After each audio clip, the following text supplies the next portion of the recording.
everyone. Thanks for checking in with I think this is our 6th episode of Go Ask Gabby. And for all of you who have been sending your questions in, it's really fun to go through those. And it's just nice to have this opportunity to connect in this way. So please keep sending those questions in. This week, as you may or may not know, we alternate each week between looking at keeping the fights clean and the sex dirty. And I try to pick a question that's in the theme of the week. So this week's theme is how to keep the sex dirty. And of course, we mean dirty in the best way possible. Just being a little cheeky there. Keeping the fights clean and the sex dirty. And this is keeping the sex dirty as it starts. So all in the realm of just getting it going. We've done the before, we're doing the as it starts, and next week we'll do fights clean during, and then sex dirty during, and then of course what to do after. So, but for this week, the question for this week is, okay, when we have sex, it's pretty good. We're just so busy, tired, and seem to be slipping into roommate mode where sex is more and more rare. How can we shift out of, I just want to chill out and watch something mode? So been there. You're working a lot. Who knows, maybe you have kids as well. When you finally get them to bed, you just want to crash out or tune out, and it's not feeling like sexy time. Totally get it. Just first empathizing with that hurdle that you're not alone. There isn't something wrong with you or your relationship, especially if you've been together for a while. You know, over time, it isn't easy to keep that passion and sexiness going. Now, I say it isn't easy, but it is simple. The more intention, attention, and action that you invest in intimacy, the more you're going to get out of it. It's just that sometimes we get overwhelmed or exhausted. It's because sex becomes more like a chore than something that we love doing. So if you're finding yourself there right now, just know it's not you. If you've gotten into the rare sex or the default and predictable, boring sex, maybe it's getting a little dull. It's okay. And let's just turn that around. It's the season of play right now. So we're bringing play to all of it, right? Bringing play to money, bringing play to sex, bringing play to conflict. Okay, so first, what is this actual issue? What's the problem? We're really talking about passion. And I want to specify that I'm not just talking about physical passion and physical intimacy. I love the definition here. I got this from Wikipedia. Passion's a feeling of intense enthusiasm towards compelling desire for someone or something. Passion can range from eager interest in or admiration for an idea, proposal, or cause. Enthusiastic enjoyment of an interest or activity to strong attraction, excitement, or emotion towards a person. So we're looking to cultivate that not just in the bedroom, so to speak, but also just in your life, in your relationship, passion that you have for life. If you're experiencing more passion and zest for life, you're going to be connected to more parts of you. You're going to be less exhausted and needing to numb out less. And of course, that energy is intended then to also lead to that intimacy with your beloved. So I like to use the metaphor. You may have heard of that great essay, as a man thinketh, right? So as a man thinketh, so shall his mind be, I believe. And it talks about tend to your garden or weeds are going to grow, right? So you want to tend to your intimacy or weeds are going to grow. And pretty soon, you've ever seen a house that someone has left abandoned, it does not take long at all for it to get completely overgrown and taken over by weeds and nature. That's the default in relationship. And so don't let that happen to you. Tend to your intimacy garden.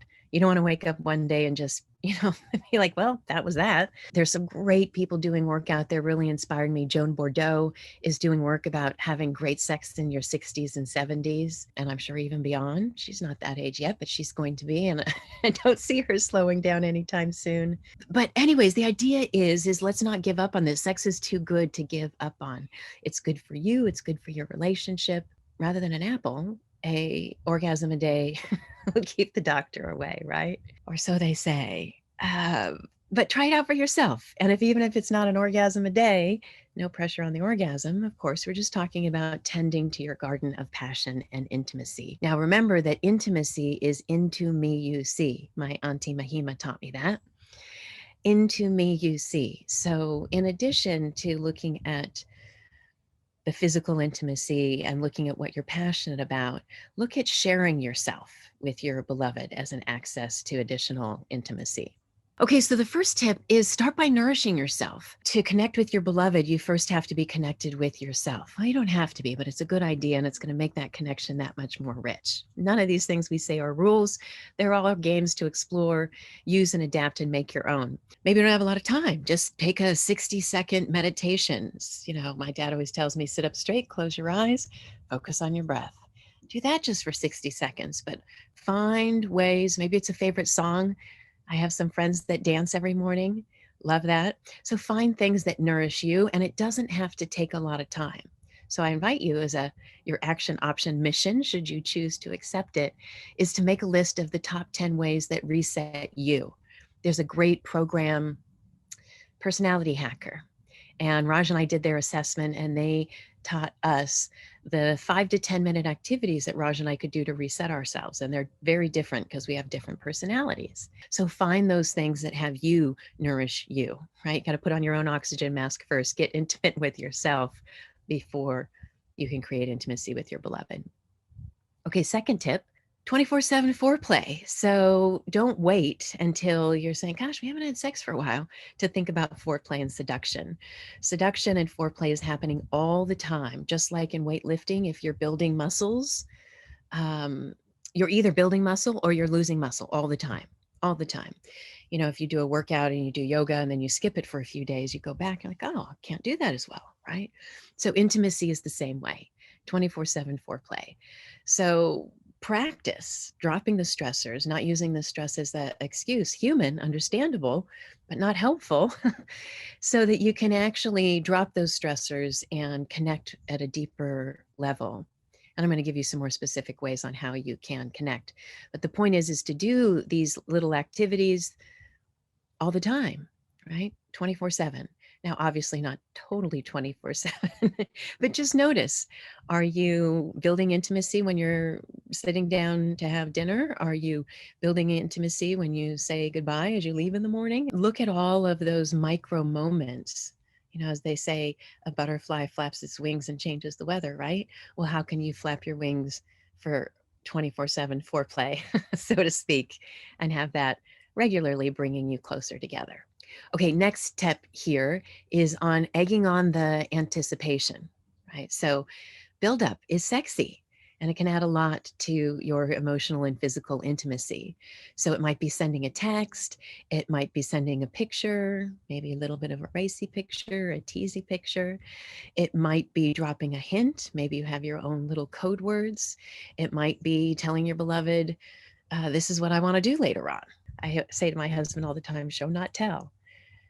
For me, that means, don't tell me you want to get it on, show me you want to get it on. And he knows that if he gets anywhere near my neck, that's a good game on. Right? So egg on the anticipation and keep those coals burning. We'll get to more of that in a moment. Another way to tune into your turn on, passion questions. So there's a particular blog, let me see, I believe it's the Initiate Inertia one. And I'll put the link down here for you. But if you go to forbetter.love and go to the content page, there's a search bar and you can just type in Initiate Inertia. Great. I love that one. Okay, so the 6 questions, though, this is about tuning into your turn on and asking questions. So during the season of passion, my husband and I will ask these questions to each other at least once a week, but preferably when we have a meal. But once a day. So we'll ask each other, do we practice our mini seductions? And we'll score ourselves. A 10 is like, yeah, knocking it out of the park. We're both doing it. It's great. A 1 would be neither one of us are doing it. Seductions, what seductions? The second question is, did we create downtime together? Because if you don't have time, how are you going to create intimacy? And I know that is really difficult for a lot of us, but it's important. And even if there's small periods of time and just little chunks here and there, carve out what you can. And maybe one of you is more motivated to carve out the time than the other. Maybe one is more into work and one wants more time with family or with your beloved. Totally understand that. So let's create a synergy and a bib toe. Don't make your beloved wrong. Create something that they will be interested in and inspire them rather than shaming them or complaining about not having time together. So the third question in that series of tuning into your turn on is, where were we lit up by our day? So that gives us a chance to just share what was happening in our day and what we're excited about. Did we get turned on by each other? Great. Put a number to it. 10. Oh my gosh, couldn't keep our hands off each other. A 1 wasn't even on my radar. Did we share our turn on? So did we not just think about it, but did we say it? Now, not every day, but most every day, I comment on my husband's ass. It's such a great ass, and it's just a fun little game we play. I'll say to him, have I ever told you what a great ass you have? And he'll say, yes, you have. I'll say, do you ever get tired of hearing it? No, I don't. So find your own little game, but share your turn on, express it. And was passion present? Just a general question in your day, in your life, was passion present? And again, you're scoring it. So then you take the average of those 6 different questions, and that's your passion score for the day. And that blog, Initiate Inertia, will even say on there, it has a monthly scoring chart. So you can go ahead and put in your scores, whether you want to do it once a week or once a month, and track your progress just for fun, right? It's a game, a good game, right? We're giving relationship games a good name. They say, stop playing games. You want to start playing games, but the good kind, not the manipulative kind, not this, strategic in a positive sense. Okay, so the next tip, start small, look for the little things, and maybe just take that first step. All right, next, set your sights on seduction. So don't focus on the end result of, oh, we haven't had sex, but just play with seduction. Don't be attached, just play, experiment. How might you surprise or delight your beloved? What's something you've never done before? You know, there's probably a particular way of touching them, or what you say to them, or what turns them on, that you can find out more about. You can ask them questions, interview them. There's a great Will, Want, Won't list by Alexa Martinez. So you can Google that one, and that's a great way of connecting about what turns you on as well. All right, so if you keep these coals glowing, this is back to the 24/7 foreplay, you may just have embers in your relationship right now, but blow on them and then keep those coals glowing so it's easier to start a fire. You don't want to have a long, arduous on-ramp to get to intimacy. Keep that on-ramp short. Keep those coals glowing, whether it's practicing and playing with those mini seductions, or having time for yourself, or sharing with your beloved that you're turned on by them. Keep those coals glowing, right? Play the game. The only way to lose this game is to not play full out. Okay, name that kiss is the next tip. Now, this week was International Kissing Day, so you may or may not have missed that. And one of the products that we featured this week is a really fun kissing game. It's a box of all these different kisses. Raj and I got it as an anniversary gift one year, and we took it out to dinner and went through all the kisses. I think there's 30 or 40 kisses in there, and we found our 3 favorite. And we created a little mnemonic about those, and we played with those 3 kisses for 90 days.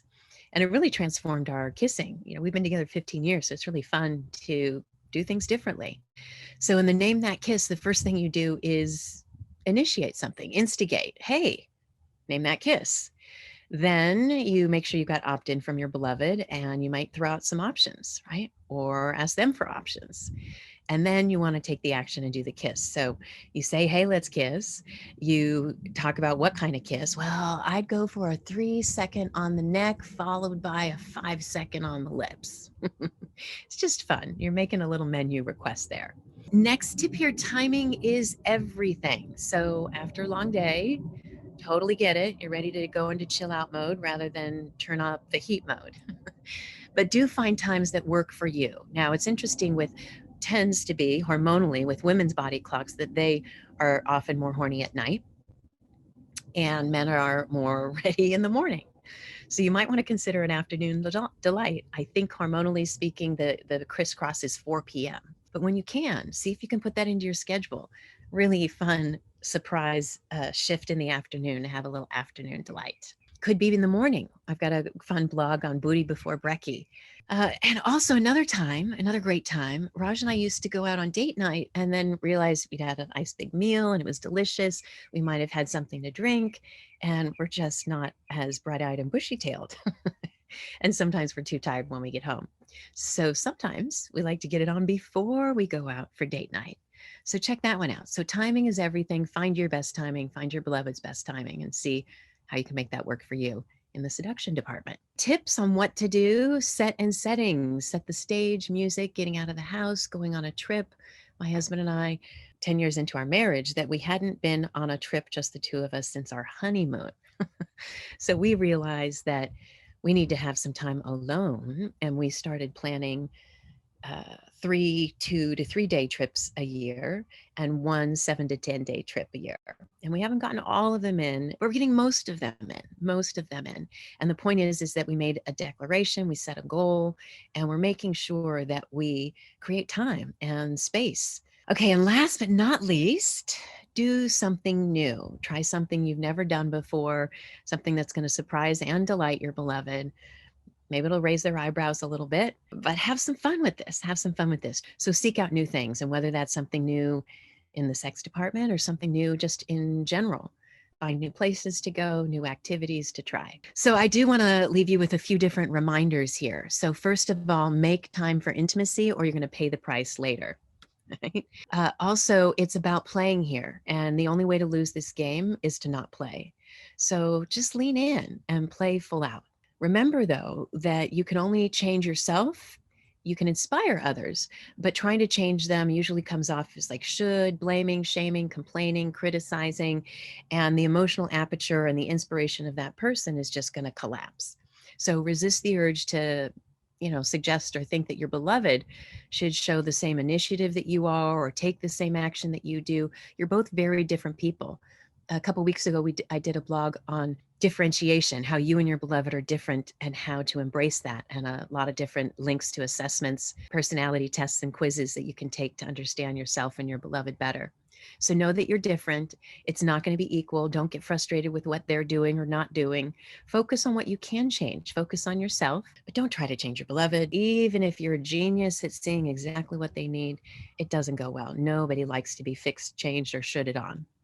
And last, I said it earlier, progress not perfect. It may take a little bit of time. It might be baby steps, but celebrate every win and start small, as we said. So lean in for those baby steps.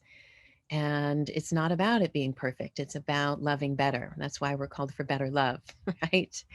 No one is perfect. We're going to have good days and bad days, but you're here and you're leaning in to loving better. I salute you. I celebrate you. I support you.